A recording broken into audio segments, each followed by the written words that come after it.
We're going to pull up the next-gen stat charts and look at the heavy hitters at wide receiver from Week 10. We're going to look at how they ran the routes, how they scored the fantasy points, and whether or not you need to buy, sell, hold, or trade those wide receivers, or maybe even pick them up off waivers. But before we dig in, you need to click that subscribe button right now. Tomorrow, we're going deep on the waiver wire. We're doing deep dives on all the trending players throughout the week with the You Need series, and we're using these videos to help you set your lineups. Click that button right now. Stop missing out. Ric Flair's watching. You do not want to disappoint Ric Flair, but we're starting off here with John Metchie. He came a long way to be here. He went through some things, injury, sickness, but we're back. We're on the field. The former second-round pick, a nuanced route runner who's gaining some steam in this offense. Nico Collins is out, and he's going to be out for a good while, if not the whole season. And looking at the snap rates here, 63%, 65% in the last 2 weeks. We're getting work in the offense. We're getting targets downfield. This could be a wide receiver that ends up getting us that fantasy production we need in the back half of the season.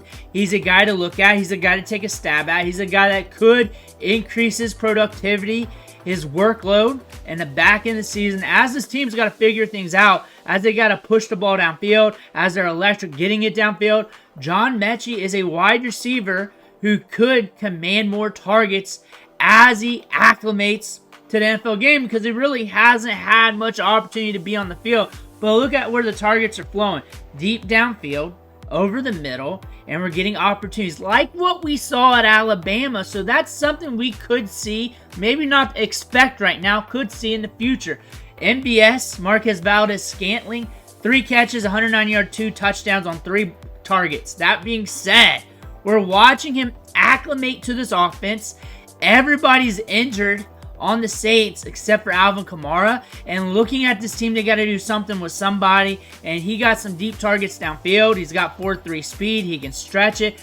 This could be something that could be a gamble play week to week for you. You may not want to pick him up.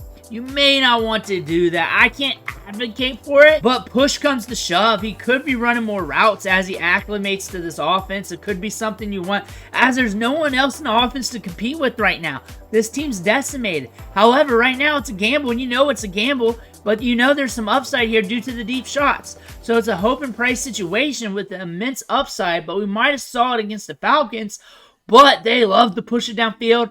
Carr likes to push it downfield. This could be a guy that could be very spiky for you down the stretch. Tylan Wallace is a guy you probably shouldn't pick up. He only ran 5 routes last week, but caught 3 balls for 115 yards and a touchdown. Big-time playmaker, an underrated wide receiver, is a good route runner.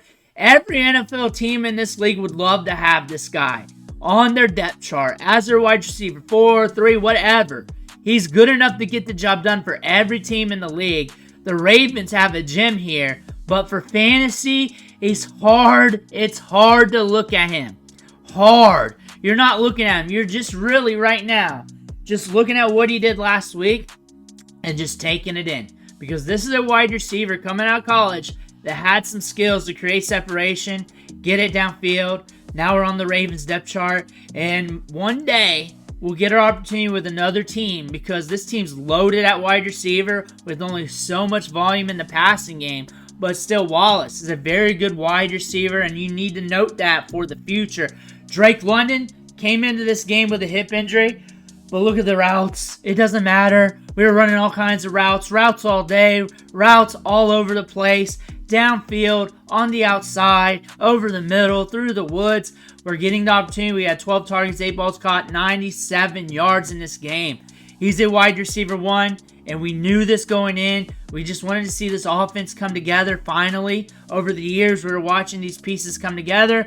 It was a slow burn, but this team's finally putting it together for us in fantasy football. It came away with a loss, but they're finally putting it together for us in fantasy football. Courtland Sutton, deep shot downfield.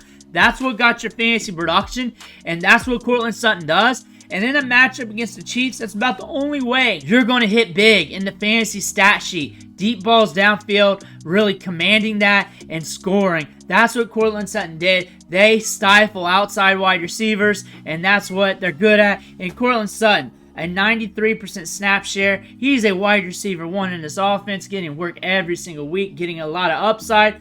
Courtland Sutton's that dude. Terry McLaurin. And him and Jaden Daniels are just perfect together. Jaden Daniels good at the deep ball downfield, accurate, pushes it. He's very aggressive. Terry McLaurin is fast, 4.3 speed, but a good route runner. Usually you don't get that combination. You usually get one or the other.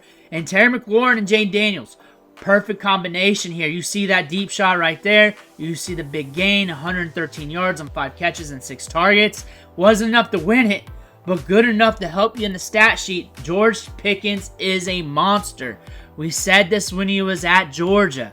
We were championing him up. We were chirping George Pickens, especially during draft season when he fell to the second round to the Steelers and said that was a huge get because he's coming off the injury. They had an injury discount with him, and you saw him make play after play, catch after catch. He was volatile due to bad quarterback play. We got good quarterback play now, and this dude's hitting. Last 3 weeks, 22 points, 11 points, 20 points, and we're getting targets. He's good for 5+ targets a game, and even more with good quarterback play, and the targets are more accurate and more downfield. George Pickens is that dog. Alec Pierce is getting run offense. I don't know how long Michael Pittman's going to be out, but he ain't looking good. Alec Pierce is looking good. A.D. Mitchell's looking good. We're getting volume downfield, and Pierce has had a few weeks this year where he went off. He went off again this week. He's getting volume now. That's solid. He's got speed to get it downfield and get those deep targets. He's a player to monitor, if not pick up and go YOLO with it and gamble with your lineups. Mack Hollins. If Keon Coleman's out, Mack Hollins is the replacement. And I said that like multiple times over the last few weeks, especially last week when Keon Coleman was trending to be out because he gets those deep targets, those contested catch plays, and he reels them in. And with every team he's played on, he's had this little run, this few week window where he's fantasy relevant because he racks up air yards.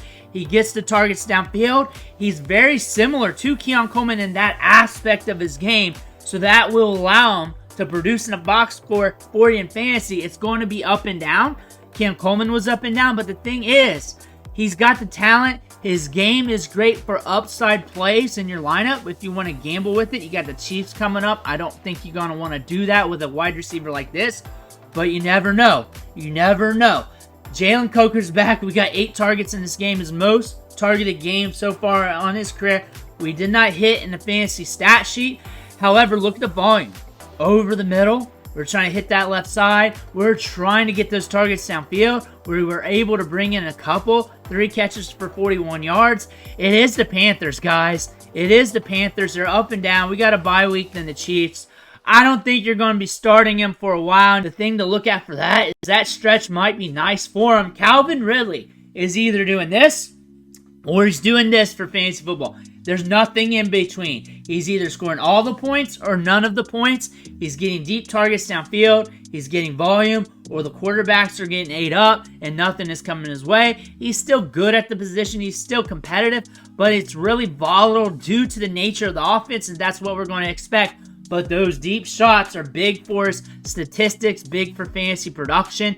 Air yards are good. Target share is good. Things are looking great for Calvin Ridley, but it's going to be volatile and up and down. But sometimes you're just going to have to eat it. Jamar Chase. This is what 264 yards look like on the route tree. And this chart's glorious. We got 3 touchdowns. It's all over the place. 17 targets. A lot of volume.